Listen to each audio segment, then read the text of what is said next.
Hi, Christian. Hello, Fern. Thank you for getting me on. Thank you for letting me come on.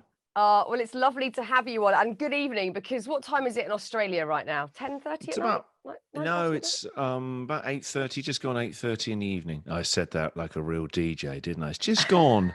I can't go. I've been doing breakfast radio so long. I can't even tell the time like a normal human. It's a little after 8:30 here. It What a soothes me loser. to hear that radio cadence. It's Right. wonderful. It's a wonderful thing. So look, Yes, we've thank got you. so much to talk about because I've Yeah. been catching up with your life via your brilliant new book, which I loved reading. It's so funny, Thank you, but Fern. deeply honest as well. And there's so many Mm. things that I want to get onto. So for anyone that's sort of missed what's been going on in your life, you've been living in Australia for, is it 3 years now? Yeah, just over 3 years. Yeah, and obviously, as you know, I've been in breakfast radio in the UK for over 20 years. And about 8 years ago, I had really bad panic attacks, and I got help, which was the best thing to do whenever we're in something like that. But I found it really hard, even just getting the help. And I wrote a book about moving here to Australia, and I was only going to write the book if I talked about the panic attacks. And I found that really hard because it was like I hadn't even told my mum and dad until 4 weeks ago when the book came out in England and Australia. Well, spoiler alert! In that book, the first couple of chapters about what I can call now as a kind of breakdown, really. And at the time, it was scary, it was terrifying. But I can look back now, Fern, and say that was the best thing that ever happened to me in my life. It didn't feel like that at the time. Um, and so I'd only wanted to tell my story if I was really honest, because people were always like, "Why did you walk out on a show that had 3 million listeners? Why did you leave and go to Australia?" And my wife and I were in our mid 40s. Second half of your life is supposedly about hanging on to those certainties, everything you've worked hard for. We had the nice house out in Surrey, I had a kitchen island, nice holidays. And the kids were all growing up in an area which was a great place for kids to grow up in. And what happened was that suddenly I woke up in my life. And sometimes it takes a kind of rude awakening, whatever that is, a breakdown, a depression, anxiety, losing your job, something like that, that actually makes you wake up in your life. And I think I'd been kind of sleepwalking through the middle of my 40s a bit. And that's when my wife and I started talking really honestly about what was going on behind the panic attacks. And moving to Australia is not my idea of. I don't recommend it to anyone. It's a very extreme response to panic attacks to go and put yourself into a more extreme situation. Basically, starting again where it is even Yeah. more competitive over here. Breakfast radio here is really, really big. But actually, that's when people say, "Why did you move to Australia?" I just said, "Oh, midlife crisis, that kind of thing," because it was an easier answer. But the real answer was actually it came from having the breakdown and the panic attacks. And I thought it was about 2 years ago. I was talking to one of my daughters who was starting to really struggle at school, and I was finding it hard to connect with her because the dad I'd been up until then had been the funny dad, the dad to always give her a tickle, either physically or just kind of like make a joke. And then she's okay, and we're okay, and I'm okay. Suddenly, that type of dad, she didn't want that. She wanted a dad who would just sit and listen. And I was trying to give her that speech that all parents, which is true, to say that vulnerability is a great thing. It's a superpower. She just looked at me like teenage girls do and go, "What do you know about it?" And that would have been the moment for me to say, actually, I do know a bit about that. I've never really talked to mum and dad. No one even knows other than your mum that I had a breakdown. I had panic attacks. You were too young to know. I didn't say anything. I kept quiet. I leant back into the shadows. And I thought, why didn't I? What they need most of all from me right now is to show that, yeah, your dad, I don't know what it's like to be you, but I know what it's like to struggle, really, really struggle. And thought that I was losing my mind and losing my identity I built up as a successful DJ. And if I'm not that, who am I as a husband and a provider and all of that stuff that men falsely, but we really build up over the years. We think it will give us safety. And it didn't for me. It actually kept me small and disconnected from, I think, myself and also, my family and my friends. And so I thought, do you know what? If I'm going to write the story, then I'll tell the truth. It's not the whole story, as you know, you've read it, but it's the most important bit of it for me. And it's the bit that most people, without that, it's a collection of just funny little stories. And I didn't want to do that. There's nothing connective about that. I think I wrote it to begin with thinking it was a kind of me getting it out there, a conversation I'd had, I think, internally for a couple of years. And I think all of us, if we're honest, there's always a story that we don't want to tell anybody else. And those are actually often our best stories to share. Yeah, they And connect I us. resisted that for years, Fern. I resisted it for years. I was scared of it. I felt weak. That story made me feel weak, powerless, and not a man. And actually, what I've learned from the last couple of weeks is actually the opposite of that. What I feared would happen with the book was judgment from other men. Like, why is he saying this? Why don't he can just write a funny book? Why is it? Why he's a successful guy? Why is he moaning? All that kind of stuff. And all I've had is these lovely emails from people. I've had over 600 emails from people in 5 weeks, not just saying like the book, but they're actually sharing their stories. Like, Mm. and I think it surprises people when they hear that people like you and I that have actually struggled. They're like, oh, for some reason they think that because we can talk in front of a camera or Yeah. a microphone, which to me feels like a real low level of basic skills, that Yeah. somehow you've got it all sorted out. You're really Yeah. funny. Because whenever they see us, I guess for that slim sliver of the day, we do appear to have, Yeah, you got it have all to. going on. Yeah. And, that's just your job. Just like when they go and work in a factory, they have to get their stuff together. That's what they do. And so I think actually reminding people like, no, I guess what? Yeah, I don't. Let me tell you this story. This isn't a funny one. There might be jokes in it, but I had to go and see a therapist. I couldn't do the radio show all of a sudden. I thought I was going mad. And I think there's something I think what hopefully I've tried to do and what you're trying to do is we're trying to normalize all these emotions. Well, I they're think sometimes so we're very, prevalent, aren't they? Like that's the thing with yeah, panic attacks. You feel like in the moment, I mean, I can't speak for you, but I've in those moments thought like, I was on the cusp of one last night. There was a pneumatic drill outside the house at like 10:30 at night, and anything to do with sleep, I'm triggered. And in those moments, I think, what's wrong with me? Why can't I just like normal people just go to sleep without mm, having this huge panic attack? And but they are very common. And I know the roots of mine. I know the roots of the depressive episodes, but I also acutely know the roots of the panic. And I wonder for you if you know, or if you're even willing to share what you think that was founded in, what the catalyst was for you to have that kind of out of the blue experience of having these, very frequent panic attacks at work. yeah, it was interesting actually, Fern, because I've been doing live stuff for years, like, all my life, stand up, TV, radio, never really, that was the area of life I didn't have anxiety and fear in that little pocket, which is really nice. Suddenly that actually live work for me has always been where actually I felt in control and being out of control.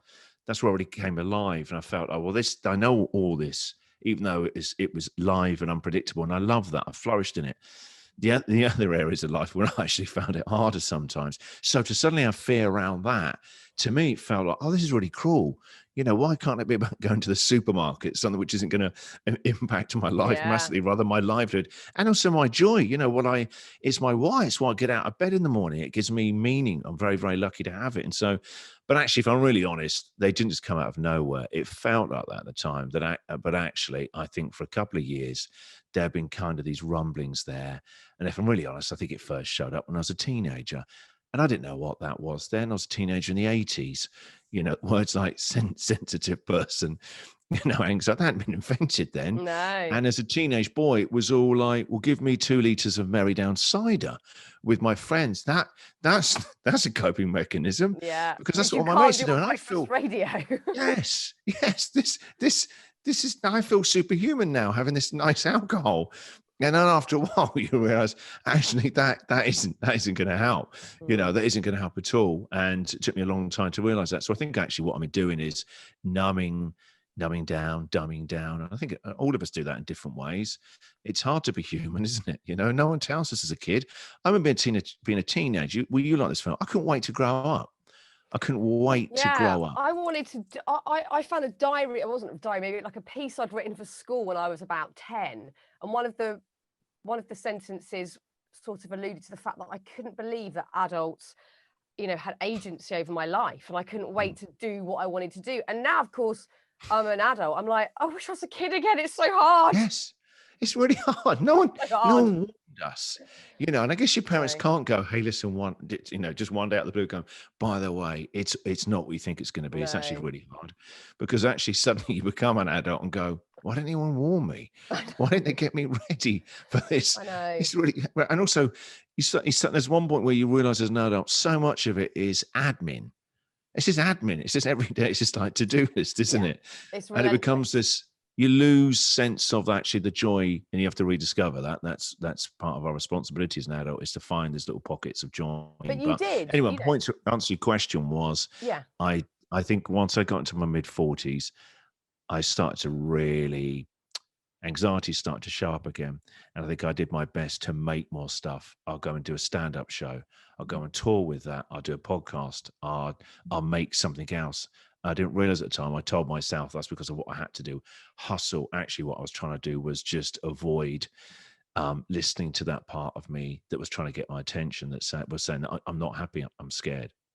This is one of my main tactics, Christian, is distracting myself relentlessly. And I could see myself doing it last week. I had a little opportunity to relax, and the kids had broken up from school, and we went to the seaside in the UK, and I just had this huge discomfort, and I couldn't sit still. I couldn't sit in it. Yeah. And it's what you've described in the book through going to therapy for the first time, is your inner bully, that sort of acerbic voice that's Mm. going, you can't rest, you mustn't, you don't deserve it, other people are working right now, or whatever your narrative is. And I still constantly distract myself because there's bits that I still haven't dealt with it. I do therapy all the time, but there's always something to unpick. There's always something to have a look at. But during that process for you, when you met, as you call him, the man in the shed, you were going to see your new therapist and you were talking about life, you had this sort of incremental thought, but then there was this snap moment where you decided that Australia was the answer. What was the feeling behind that? Was that just the sort of the romantic notion of moving away could rid you of all of the stuff you're worrying about? No, not at all. No, a lot of people ask me that, and I really hope that the book makes it clear that actually it wasn't running away, because actually, um, so the book says, isn't it, John Kabat-Zinn, wherever you are, there you are. It would have found me here, and it still did find me here. Um, no, it was. I tell you what, it was once I started to understand a bit more about what was going on with the panic attacks, and then I found it very hard because the therapist said to me, "You need to make a friend with them," and I was like, "What? I need you to get rid of them." And he went, where?" And I kept referring to it as an it. I want it to go away. I want it to stop happening. He said, "But it's in you. If you could show me where it was in you, I'd be the richest man in the world. I'll cut it out." But where is it? It's you. It's your relationship with that part of you that is struggling. He said, when you make a friend of it, that's when you'll get to a better place. And it took me a long time to get to that, to understand being kinder to myself. And then once I had done that, I started then to realize what had actually been going on in my life. How was I really feeling? Because I'm underneath fear and anxiety, there's something else under it. And the real thing was that for a couple of years, I've been really just sleepwalking in life. I'd lost my mojo. I'd made my life a bit too small. And so had my wife when we were talking about it. And what suited us, a place out in Surrey, a nice little town to bring the kids up that was great to raise kids, suddenly felt utterly horrifying and almost claustrophobic. And it was kind of like, we were starting to realize, have all the exciting things in life happened now? Are we now just waiting for the kids to go to university and then we're alone and miserable and we just look back on our lives, and you're in the second half of life and you're just hanging on. You're just hanging on. And so we both realized that we'd always loved Australia, and I'd got to know quite a few Australian DJs over the years. And it was then we started, could that be a thing? Could we start a new life? Could we move to Australia? We're in our mid 40s now or never. Could I get a job in radio out there? And so it started with, I think it was saying to ourselves that actually we want more adventure in our lives for ourselves and our kids. That's what it was. And when you're saying that, I don't think it was a distraction. It was more about that I'd woken up the fire in my soul again. That actually I needed a new challenge, a new mission. I guess in the second half of my life, I didn't realize until I got here what I was really missing. It wasn't just a new challenge. It wasn't just something new to build. I thought it was. And then when I got here, quite a few things happened when I realized, that isn't what I need. It's a different thing that's trying to come forward in me now. And the book's part of that. That's all been the last 3 years. So yeah, it wasn't to hide or get away, but it was more about something that I wanted for myself and my soul instead of my wife. Yeah, it's so exciting to sort of think that life can be like that. And I think we often forget, don't we? We reach for comfort and we think that's the Yeah. goal, or a feeling of safety. I often crave this feeling of maybe next week I'll just feel like I've got it all sorted and I'll feel Yeah. safe. And of course, you never Yeah. get to that place. You're No. constantly, ticking off more things on the list to get yourself to that place. And often it is throwing yourself into something completely new or scary, which sort of sidelines all of that, because you've got this fire in your belly that you've just spoken of, and you feel like you've got that purpose, and also life's exciting again. And I know that feeling very well. And it's, I feel very lucky in a sense that I've sometimes got that feeling of, you know what, I've made a nice life for me and the family, and that's truly lucky. But there's a Yeah. fine line between then just sort of going through the motions rather than pushing yourself and challenging yourself. And you did that to the extreme. Not only moving your teenage daughters and your wife to the other side of the globe, but also, picking up a whole new audience. And as you write in the book, your first email to the show said "fuck off home," which is Yeah. like, They hated me, Fearne. wow. They And they you're very honest about this and open about this, yeah. and I'm fascinated about your coping mechanisms, because there's no way I could have dealt with that. Absolutely I think, do no, you know what? I couldn't have You dealt you with it. don't know that, Fearne, all I right? couldn't You have. don't know. Nope. No, you don't know, because we Honestly, don't know. Christian, there's no We're very way. I couldn't have. I feel like I'm past that bit. And you talk about in your early days of your career, you were fueled by that. If people yeah. dismissed you, or Yeah. people wrote you off straight away, you were fueled by. And I used to be like that, Yeah. but I'm not that resilient anymore. And I don't know if that's due to Well, age or no, just, I think that's but actually I'm more not. growing up, because actually, in our younger years, maybe we need a bit of that. You want to prove something wrong. Mm, There's that energy, and actually use the right way, channel the right way. That's a fuel, isn't it, to get you somewhere in a better yeah. place. Okay. Then all of a sudden it's not, it doesn't, you don't need it anymore. It's unhealthy. It's like anything that's a strength can also become a weakness if you don't balance it out. And that can go too far into different kind of behaviors. And so, yeah, when I came here, I naively thought, like, you watch those TV shows, Escape to the Sun. I just thought, are they going to love me?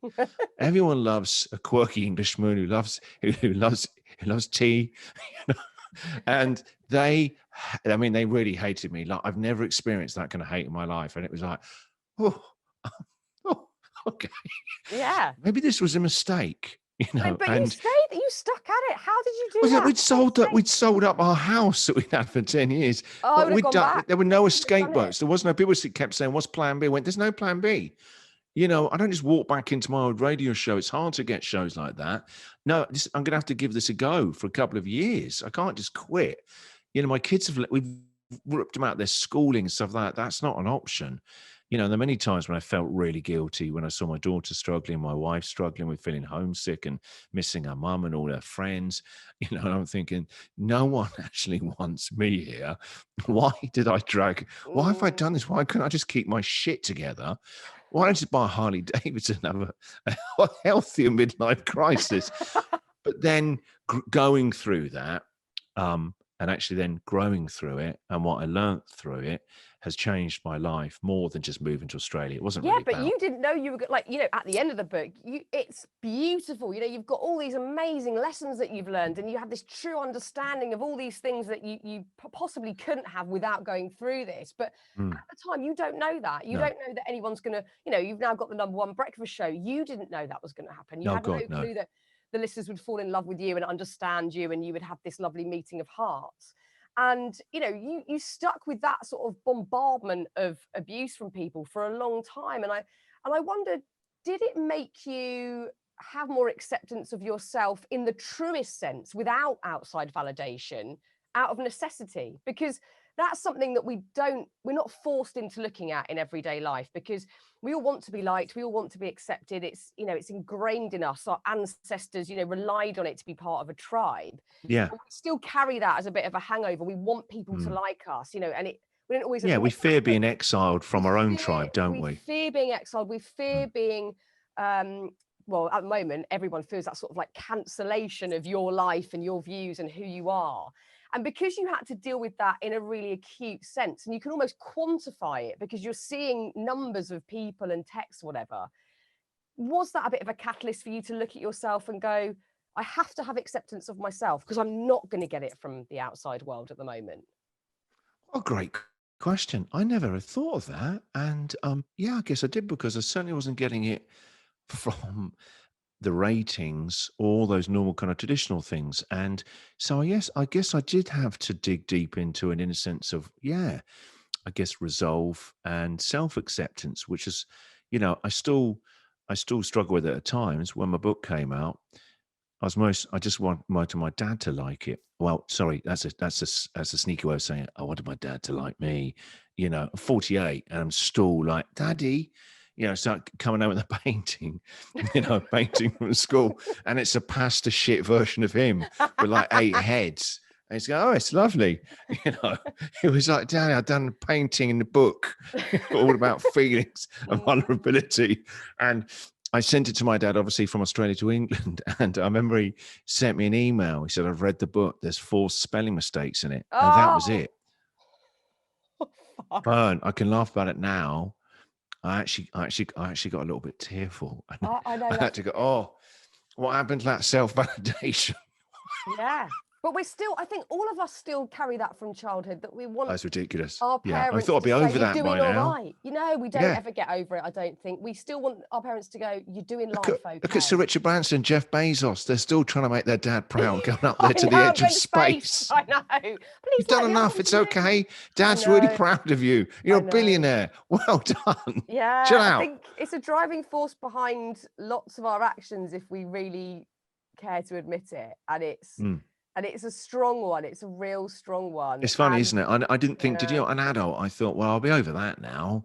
I don't need mum and dad to validate me. I'm an adult. I've got evidence that I've done all right in my life. I'm not out on the streets, barking at the moon and stuff like that. But you're still going, hey, what do you think of the book? yeah. Um, I wonder if it's just because we all feel, especially in the modern world where we are living through such wildness at the moment, and there is again an acute sense of uncertainty. It's not just like regular life where there's always uncertainty. There's like promoted uncertainty. And because we're all feeling like we're not sure where we're going and if we're getting it right, we just want someone to yeah. tell us you're doing okay. Yeah, we do. Anyone. We all want that, don't we? Yeah. We're all looking for a leader of some sort because actually our elected leaders, without getting too much into the political, because I'm not smart enough to sort of understand that, but the elected leaders we have in the world, we've all finally, there's been plenty of evidence for decades that they're not all that Yes. good. Well, now we've really realized, oh my God, they're they're really scared little boys Yeah. behaving really badly. I mean, Really look at badly. Boris and Dominic Cummings, and Matt it's Hancock. just unbelievable. And the I royal know. family and all this stuff around us, these power structures globally. This isn't just Britain as well. It's in Australia and America, all around us. It's all been like the game that we thought if you played this, you'll be all right. You'll be looked after. You're safe. Now we're realizing, oh, that isn't true. So hang on a minute, what do I do? How do I stay sane in this? What a time collectively. I thought 9/11, that was something like, okay, well, I know what it's a bit like to be in a kind of collective thing with people. But now, with COVID, it's like we're really, really in something where you can really feel this deeper unsettling, even in people that I've always thought as very strong and sort of Yeah. secure in their role in the capitalist society, now actually coming undone because it's undone all of us, are going, oh, I'm not so sure anymore. There's the certainties that we had. They don't really. They're not certainties anymore. No, They're and this is scary. where, and this is something you talk a lot about in the book, you've really got to channel your own gut instinct and trust in the voice within that Mm. is true, benevolent, coming from a place that is gonna stand you in good stead and do the right thing. And you really had to harness that and trust your own instinct. And I wonder if maybe that just takes some practice, because I think often we just find the world too noisy. I don't know what I believe anymore. I don't know what I think. I don't know what to do. Like, how Yeah. often do I say Yeah. my It's like overwhelming. my husband, I don't know what to do. I don't know what to do. But I know deep down, if I really sat with it, I would have my own idea that wasn't informed by the exterior noise. I would have an idea that felt right to me.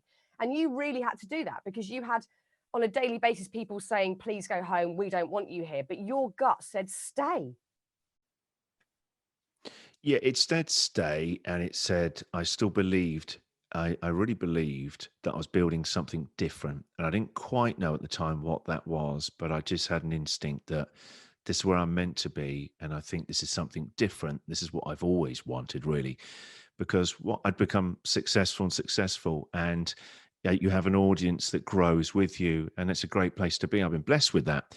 But then what you don't have to do is ever build something from scratch again, where you're literally like a politician going out, literally shaking hands, kissing babies. And I had to do that here. And I found that really challenging, but also really exciting. It was really hard and really enlivening. And because it was all on this, I hadn't felt that tightrope act where, and at times it was overwhelming, but at times it was also really exciting. It was both. You couldn't have one without the other. And in all that noise, in radio here, the ratings are every 5 weeks. It's on TV on the news, right? So I kept seeing photos of my face at the bottom of a graph going down. And there were headlines like expensive British import, overseas import. I was like, oh my, everywhere I went, people Yeah. recognized my accent. And I the English guy on the radio. And then they didn't say anything after that. They all knew, we all knew I was tanking. And so it was really frightening. And the title of the book, No One Listens to Your Dad's Show, came from something that a girl said, a 13-year-old girl said to my daughter in the school playground, no one listens to your dad's radio show. She thought it was hilarious. I remember at the time going, I'm really near the edge now. I'm really near the edge of just quitting Yeah. and going back. I'm even being bullied in a school playground. I can't, how much more can I take? Why did Yeah. I put myself, why did I chose this? And so, but going through that, what an amazing experience for the kids, us as a family, me as someone on the radio, going through that kind of radical breaking apart and stripping down and something new coming out of that is an amazing experience. Yeah. Incredibly, of what it's like to throw yourself away in some form and see what happens. Yeah, because we're all so bound to what our ego has Yeah. designed as who we are. Like, I am Christian, I'm a DJ, this is what I Mm. know, this is what I do. And we've created all of that. So we can Yeah. dismantle it just as easy. And, you give your old self some beautiful advice in the book, and you say, you picture yourself having a panic attack before your radio show back in the UK, and you say, keep going, keep breaking apart, because sometimes we need to be broken open, which I thought was so beautiful. And we don't let ourselves do that enough. We're constantly trying to stop ourselves from completely falling apart or hitting rock bottom. And I've certainly hit rock bottom Mm. once, and it was pretty extreme. And I Yeah. at that moment felt like I had lost everything. And like you, I left the radio show I've been doing for a long Mm. time, some of the other broadcasting work that I'd been doing, to in a less dramatic way to you, but because geographically I was still in the same place, but I had to sort of start again. And as shit scary as that is, there is liberation in it, because you're going, well, do I have to be the person that always does that, or is this just a fear that I don't know who I am without it? And it's scary, but and you don't have to do it in an extreme way. It could be in tiny pockets of your life. I think it's still worth just cracking little areas of life open to see if you really believe what you've built, I guess. Yeah, I think in life, you know, we, I think the first half of my life was built up about identity, trying to, what am I here to do, and trying to get on with it. And then the second half of your life, you start to realize, oh, that doesn't, that doesn't. What is that? It's like you're hanging on to something, then, aren't you? And it's really fading, like sand. You're going, oh my god, there's nothing to it. I thought if I won awards, got ratings, I'd feel better. You get all of that, and you realize I still feel the same. What Yeah. is? And then you realize actually it's not about that anymore. It's actually about you giving back. It's about you doing something that's more than yourself and of being of service. I used to read stuff like that and think, what a load of wank. I just want a pay rise. I want ratings. I better get another award this year because I know this is the best radio show in the country. I got all of that, and nothing changed. I get these awards, and I was like, "Well, I can't put this in me and fill this lack in me. I can't. Yeah. What do I do with this bloody thing? I'm still the same mess. It didn't. Damn you! It doesn't. It hasn't worked. Yeah. I've been shortchanged." And then actually, when I did come here, and various things started to happen, and I realised I thought it was all about being the funniest person in the radio. It's actually quite exhausting. If you met someone out in a restaurant or someone introduced you to someone new and all they were trying to do is make you laugh, you go, Draining. dude, Yeah, what do you true. really think? You know what? Who are you? Stop the noise. It's okay. And actually, I realized what actually the most important thing they needed from me and I needed from me was actually vulnerability and the ability to talk about but I think when you've really tasted despair, however it is in your life, you really have forever, you'll have empathy. Yeah. You'll hear someone else, you'll read about someone else. You don't even know. Oh, I know what that's like. Don't know their story, but I know what that's like to really taste despair. So you can talk about it when you meet someone else. Or so when listeners were emailing, and I've always read all my emails and that, and I could talk on the radio. I found that I could talk to them on the radio about stuff that we think is difficult and people don't talk about on the radio, especially not at breakfast time. And I was like, oh, I know this area. And then I realized, oh, this is what's actually needed from me now. And that's not every day, but when I can, being able to not shy away from that and put words, the things that I built up for 20 odd years of live work, I can put words to that experience and try and normalize it somehow. That's what they wanted from me. I came in thinking it was all about being really funny, and I'm going to be undeniable with my funniness. I've come from England. I've gone up against Moyles and Evans. I'll show you Australia. And then they didn't want that from me. Actually, they wanted me to be a human, and actually, that's what I needed from me. And so Mm. it's been a really interesting sort of a journey actually. And that's a bit of an overused cliche these days, but our life should be a journey. We Yeah. should see ourselves as work in progress. And then it stops us thinking that we're finite, because finite and rigid, breakable. If we just see yourself as work in progress, that you still figure it out, that's okay. It's a Yeah, life's because work. it's not linear, is it? Either we're not like on No. this ascent to somewhere where we get Yeah. like a sticker at the end, like you did it, yay! Like You've we're at just the highest level of Donkey Kong. You won. yeah, Way, and all the exactly. thing drops down. No, we're just it's constantly undulating, and there's something in the book that again I really appreciated you talking about, and I think it will really speak to a lot of people, and that's around male friendship, because you rightly say, and it might sound like a generalization, but it's because it's based in fact that in the situation you're in, where you've moved to a new country, your daughters are in a social scene at school, they can make new friends and they can talk to people every day. Your wife, as a female, is out in book clubs making new friends and getting to a deep level of conversation with those people quite quickly. Whereas you found that much trickier because there's less space for men to do that. And I found this one particular story really heartbreaking, where you had started these man walks with a new friend on the weekends, and you would both really enjoy them, and then that unfortunately broke down. Can you talk to us about that? Yeah, I mean, it's interesting, Fern, right? Because every single woman who's read the book, they all talk about the male friendships, because I don't think they really realised. Yeah. Oh, yeah, of course. I see it in my own partner. How he's barely got enough time to go out with his friends, and it's hard to make friends. Um, especially when you get to your sort of late 30s and 40s. It's like the friends you've got, you don't have a lot of time to see them, and you add in kids. You just don't have a lot of time to hang out with your mates anymore. And so making new friends, it's almost like you're not hiring anymore. I said, I never thought what it would be like to make new friends when I got it. I never even thought about that, right? And then suddenly it was like a couple of weeks into it when it was getting really hard. And I was like, I'll just pick up the phone, see who's around to go for a quick beer. And I was like, there's no one.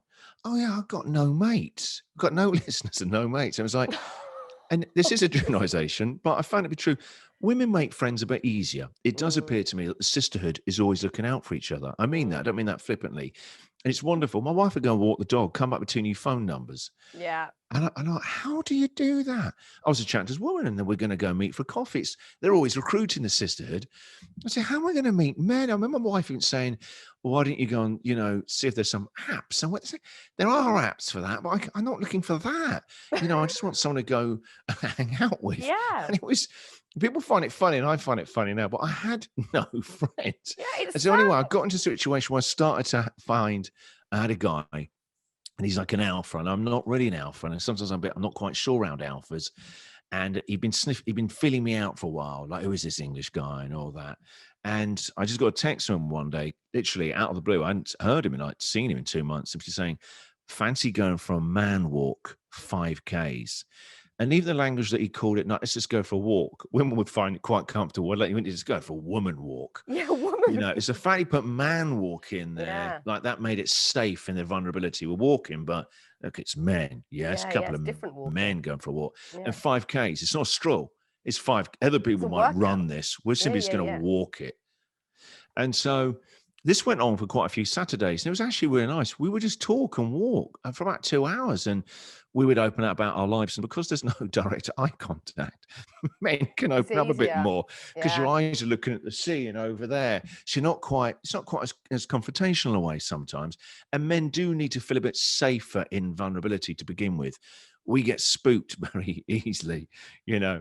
And so I remember we both of our daughters are friends, and we said, "Hey, look, next Saturday, let's bring out our daughters.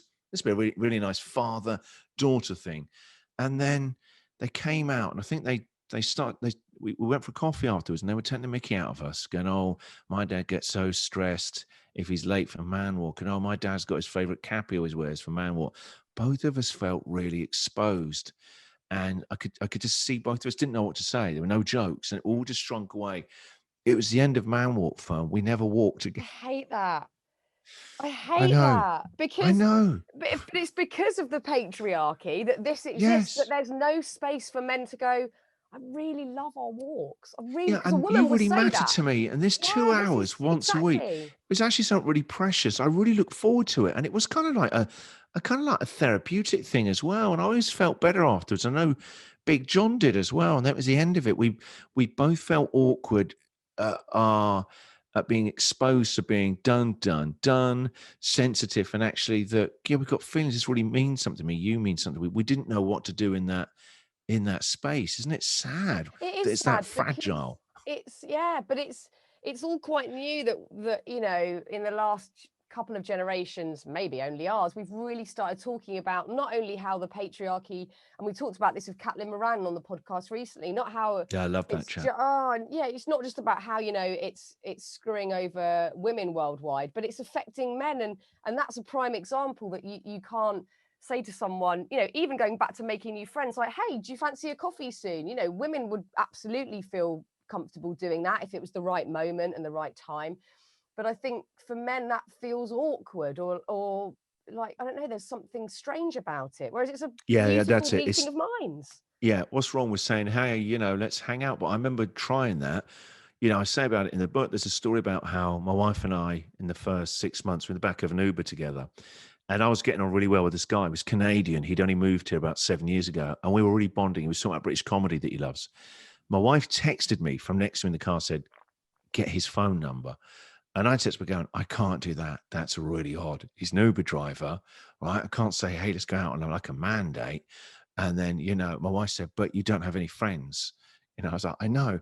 Anyway, she gets out ahead of me. She does that look like, "Ask him for his, grow up, ask him for his number." So I do, right? It's like a big leap for me. And I go, "I really enjoyed chat. We should meet up for a beer or something." And he looks at me like, "What the fuck are you doing?" And I felt Mm. so small. We swapped numbers, and I waited about 4 or 5 hours. I didn't want to appear too keen. And then I sent him a text going, "Hey, really enjoyed chatting to you earlier. Let me know when it's good to meet up for a beer." 2 years later, Fern, he still hasn't replied. Oh, it That breaks was my heart. It breaks, but another it's moment worse where I than thought, it's worse than dating. It's it's worse worse than than dating. dating. It's actually worse. It's more crushing than dating. It is, and we really need to give, men more space to be able to, well, like you've talked about already, show their vulnerability and talk openly and admit about, your feelings and emotions without shame or it being, an odd thing to do. That's why I found that bit of the book so important. And also, I'm really interested in this on a personal note because I'm still dealing with anxiety. My panic attacks are way less than they were at one point, and that's because I've Yeah. been lucky enough to do quite a lot of therapy, which I'm very grateful for, because that's obviously not the case with lots of people out there, which is something that we need systemic change with. But God, that's a huge thing to tackle, and we can keep talking about it, and hopefully there'll be change down the line. But you talk about in the book how you now at this point can see, like, the gift that anxiety gave you, or maybe there are multiple gifts, things that this anxiety has given you in life. Can you talk to us about some of those? Yeah, and I can say this now because like you, they're always going to be part of my lives. lives, my life, panic attacks and anxiety, getting better. I guess now the various breathing techniques are doing stuff like that. I'm getting better at, I guess, stopping it before it really gets up to the big peaks that it had, say, 7 or 8 years ago. I'm better at, there are early little warning signs. But what I can say to anyone who is experiencing at the moment or any kind of anxiety is often there is something going on behind it all. There is. There always is. And actually, when you don't look the other way, and you look towards them, we want like a hero. It's the same in fairy tales, isn't it? The hero to show up and save us, whether that's medication or alcohol or whatever it is. But actually, when we can change the story and we become the hero of our own story, you only do that if you're, it's like, there's all those great fairy tales about, being lost in the forest and wanting someone to come and rescue you when you realize you've got to rescue yourself just to survive this. And then you become stronger through it. That actually, those stories, the reason why they've been around for cultures and generations and tribes is they're myths, but they're still happening every day. It's actually when you look towards what scares you in the shadows, you turn into an it. I see a lot of language around anxiety, like slay, conquer. That didn't work for me. Maybe some people need to embody that. Maybe it works for them. For me, it was about making a friend of it, realizing, where is the dragon? There's no dragon. It's literally in. You've made it into a dragon, you poor thing. It's that line in the Radiohead song. We do it to ourselves. And that's what's really sad. And it's true, isn't it? It is so much of it is the resistance. I'm not enough. It's bigger than me. And we lose how infinitesimally big we are and connected to something bigger. How big is our heart? You can show what it's like physically, but in terms of the capacity you to have to feel these big emotions sometimes, as a parent, this joyous, unlimited love, that isn't just about how the size of your heart physically. It's about something bigger than you, that you're part of. And I find that really interesting. That for me, there was a gift in the anxiety and the panic attacks. They would always be part of my life, but they won't define me. And I think that's a really important distinction as well, is that, they've actually informed me, they've given me empathy, they've made me a better dad, they've made me a better husband, they've made me have a better relationship with myself in terms of what I do for a living. It's also had a massive impact on that and how I am on the radio now. But most importantly, just who I am as a person. I think becoming a better human should always be where you start, and then that will have a impact on all your relations, be that at work or at home. Often people think they need to become a better, more functioning, highly functioning, Swiss Army knife at work, and then Mm, somehow that's going to make a better husband or a better partner. And it's like, no, that those kind of attributes, that feels like too macho to me. That's too much in attainment, conquering and stuff like that. I don't think that's what's needed in the world right now. I think actually what's needed right now is a bit more empathy, for us to realize that we're actually humans. Even your teammates are sometimes annoy you. It's like, how do you want to speak to them? Why don't you speak to them as humans, rather than boss and an employee? And the same when I chat to my kids, they're 17 and almost 15. And sometimes I get frustrated, like they're not understanding I'm making a lot of sense here. Why aren't they getting it? It's like, God, you're just humans, aren't you? Like I'm 48. I'm still fucking up. I'm still yeah. really not paying attention and reading the room. I expect you at 14 and 17 to be smarter than me. That's not fair. Mm. And so I forget sometimes they're humans like I'm human trying to figure it out. And they've only been here for such a few amount of years. There's no point trying to use these big highfalutin terms sometimes. So yeah, it's made me a better person, Fearne. It's changed you.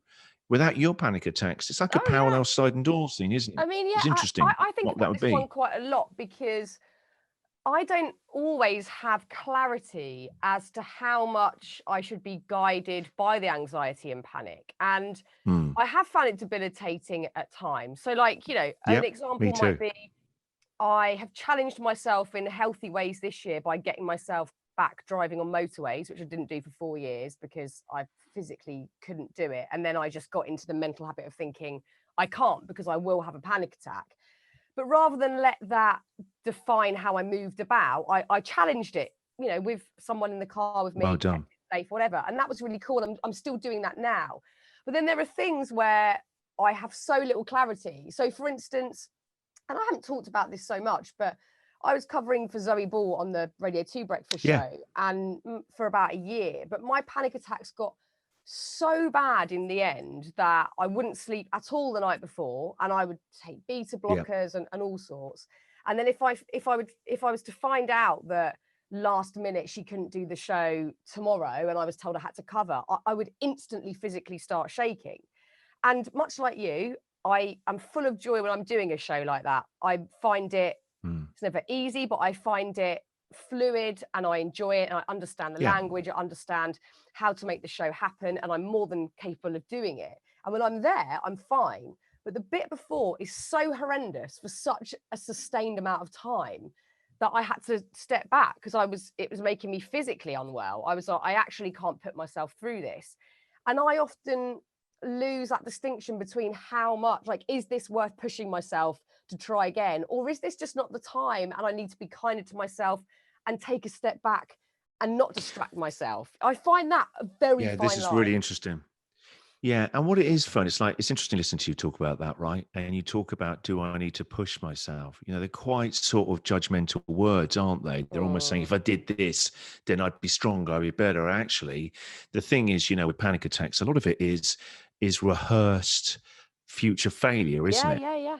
Absolutely. Like you say, you're the same as me when it's like, so doing the show, you're fine. You're in flow, you're in joy, you're in your heart, right? It's an amazing place to be.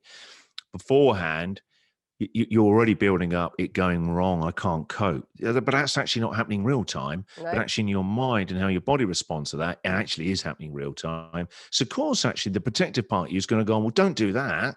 That's like a nightmare. It's trying to keep you safe. And actually, it isn't about pushing yourself. The only way you need to go towards anywhere we push towards is back towards your heart. And the Mm. same thing that you can do when you're doing it, that's all just coming from being open to the fullness of the experience. And you can do that. You can do it on the radio. It's just like, how do I keep that open to it all Mm. and be loving to that scared part of me beforehand? Because it's not Yeah. all of you, it's a part of you. And actually, It what it feels means just is, too powerful in the moment to yeah, like again, I but know it's the same me. intellectually, but You're turning it into bigger than you. yeah, It's yeah. in you. It's just a part of you that's scared, that Mm. actually still yet is trying to get, it's still trying to get, it's trying to tell you something. It needs something from you and it hasn't quite got it yet. Yeah. And it's acceptance really is what it normally is. And we're very good at almost making a friend of those emotions that we think are likable by the world. I like these parts of me and the sensitive part of me and all that, because everybody else likes that. But then there's a couple of shady ones that we don't, I don't like you. Don't ever come out. People won't like Yeah. that part of you.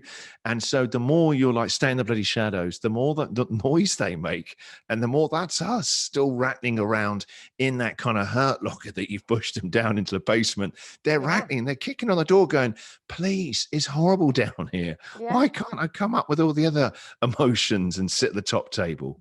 Or also not even just emotions, but versions of you, because I know that Yeah. version of myself that I try and keep away. And it's the one Yeah, me that too. didn't finish my education and that missed out on like key parts of my childhood because I was working. And I missed out on like all of these milestones that my friends, you know, took part in because I was working so much. So I don't always feel fully formed in ways. And I'm like, no, you stay down Yeah. there because people are going to think you're thick and stupid and like you don't Yeah. understand how the world works. And I've sort of, you know, cultivated this new version of myself, which is well read and researched and, you know, knows what's what. But there is the other version still in there because that's also me. I mean, is yours more of an emotional thing you're putting in the locker, or is it a previous version of yourself? No, I think it is. I was a very, it's funny hearing you talk about, so you think you're thick. And so that's what I feel. I felt for a long time like, you know, just a DJ, you're literally just mumbling in between the songs. You know, you're playing Nickelback. You know, that's when you break it down like that. Quite a lot of You tell the Nickelback. time out loud and then you play Nickelback, you Mm. know, and it's kind of like, oh my God, you basically, there's no difference. I remember once taking my kids to see a clown at the circus and I was looking at him, judging him. And I said to the kids, imagine doing that for a job. You're grown up, you're a clown. And one of them said, well, that's what you are. And I was like, oh God. That's I was amazing. like, You're I him lay without the awake big in red bed nose. that night, right? And I remember Oh. doing the radio show, catching my reflection. I'm sure I saw a clown looking back at me. Oh my God. It's terrifying. I know that feeling so well, and it's I and carry it around with me everywhere. It's that I yeah. think it's a, everyone has that. You're an Everyone imposter. has it. We think we look at certain people and think, God, you know, whether they went to an amazing university or they're really highly skilled in one area, and we think they are so sorted, and I'm sort of inferior to their amazingness. But they've got a thing. They've absolutely They got a will thing. have, and I bet deep down inside, everyone's still scared, aren't you? I think there's Yeah, a still a big part of every single grown up that is still that teenage part of them where they yeah. don't quite know how to do it all and they're struggling. You're in this kind of adult costume, if you want, but deep down inside, there's still that teenage part of you doesn't quite know where you fit into the world. And maybe Yeah. that's a good thing to still have in the healthy way, that kind of, I don't know. It's I just, yeah. think it's fine as long as you don't abandon that version of yourself, which I've truly tried to do. And just sort of, even though unfortunately you can happily Google and YouTube me on kids' TV, I've tried to bury her. Whereas, you know, certainly again Mm. through therapy, I've been really taught to try and have, you know, show her kindness and go, it's okay. It doesn't matter that you don't know everything, or it doesn't, you know, nobody does it, but it doesn't matter that, you know, that you exist and that you've made mistakes or whatever. And showing some kindness, I think, is, you know, dealing with our past is a big one. And I think a lot of people listening to this will be probably nodding along, because we've all got one. We've all got a past, and we've all got regrettable incidents or seemingly, you know, supposed mistakes. And we've got to, it's acceptance, isn't it? Yeah, and also though, Fern, you're. I think also, hopefully you'll get to a place one day. I'm sure you still do, where you can also look back on that Fern Cotton, and it's like a snake shedding skin, right? We should have these various versions of ourselves. What's more Yeah. boring than being fully formed at what 19? Then what? I want to be able to look back and go, oh my, I thought I knew it all then. Yeah. What a dick. Because then Yeah. actually you can feel like, well, here's where I am now. Thank God I'm not. But that's all I knew then. That was what awareness felt like for me. Was now like, I should know more. We're older. We've experienced more. We've been humbled a bit by life. You've really tasted what it's like when you don't get what you think you deserve, and what it's like to really feel humiliated, actually, Mm, overlooked for something, and then suddenly feel a bit lost in your own life in your 40s, and who you are as a parent, and are you a good enough parent? And I think that's all really interesting and healthy. And you look back on your life's work, and actually you can sort of join dots, can't you? yeah. And it is hard. I don't know what it's like to try and make it as a female presenter, right? But I know it's hard, Mm, right? Really hard. yeah. And you actually managed to make it, and all those skills you learned through years and years and thousands of hours of live work, how to talk better, how to get it sharp, how to better. Those skills now help you build up this new tribe, this new thing you're doing. And that what you're doing is helping people. But if you Mm, hadn't done all those hours, you're not as good as you are now at doing it. You can't have yeah. one without the other. They're all part of you. No, certainly. And, you know, and much like the work that you're doing now on the radio, where you've combined having a number one radio show, but also meeting people daily, heart to heart, you know, that's not only the skills you've learned, but it's the life experience teamed with that that's Yes. making it incredibly special, not only for your listeners, but also for you and your own heart and head, and for you to carry on feeling fired up and excited about what you're doing. And it's brilliant. And as I said at the start of this, I loved reading your book. I think there's some Thank you, Fun. That means so really, you know, much. obviously it's funny, but there's some really poignant moments in there that I think really need to be talked about, especially when it comes to male mental health, and you know, the nuances of male friendship and meeting other men. I think it's really important work, and I loved reading it. So thank you so much for writing it, and it's Bless you. it's been a joy talking to you today. So thank I've you. loved it, Fun. Absolutely loved it. I've got so much from it. It's lifted me up having this little chat. So thank you.